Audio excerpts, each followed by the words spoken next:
მოდით გადავიდეთ, გახსოვთ ხო ეს ქუდი რა ფუნქციას წარმოადგენს და რა დატვირთვა აქვს ამ ქუდს ამ სკოლაში, ხო? ქუდი არ არის უბრალოდ ნივთი, ეს არის რაღაც, რაც შენ ფიქრებს კითხულობს და ცოტა ესე ფილოსოფიაში არ მინდა რომ შევიჭრა, თუმცა მე რამდენჯერაც არ უნდა წავიკითხო ეს წიგნი და რამდენჯერაც არ უნდა ვუყურო ფილმს, ჩემთვის ეს ქუდი არის სინდისი და რატო არის ახლა ეს სინდისი?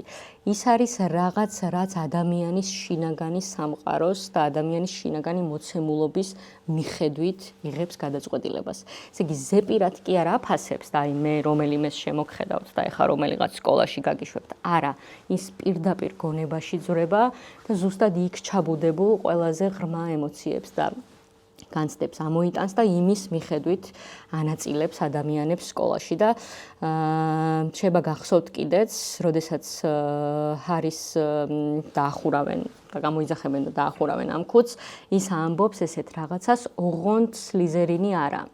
იმიტომ რომ მას უნდა გრიფინდორში და უნდა კეთილ მიმართულებაში მოხვედრა.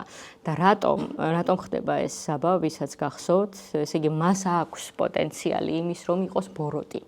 და ამაზე ცოტა მოგვიანებით გავამახვილოთ ყურადღება, რატო წყვეტს ქუდი, რატო იყოფა ორად და რატო ფიქრობს, რომ ჰარი პოტერი სლიზერინში უფრო კარგი წარმომადგენელი იქნება, ვიდრე გრიფინდორში. თუმცა ჰარის აქვს შინაგანად იმდენი ძალა და ისეთი ასე ვთქვათ, მოთხოვნილება ამ სიკეთის მიმართ, რომ ის ქუდსაც კი შეაცვლევინებს გადაწყვეტილებას და მოკეთ ბევრი რომ აღარ ვილაპარაკო, ახვედრებს საოცნებო გრიფინდორში და აქ მაქვს გამოტანილი, რომ ჩვენი ესე იგი სურვილი ნიჭზე უფრო მნიშვნელოვანია, იმიტომ რომ საიდკენაც მიიტყვის ჩვენი გონება და ჩვენი გული ზუსტად იქ გვირჩევნია, რომ აღმოჩნდეთ ხოლმე.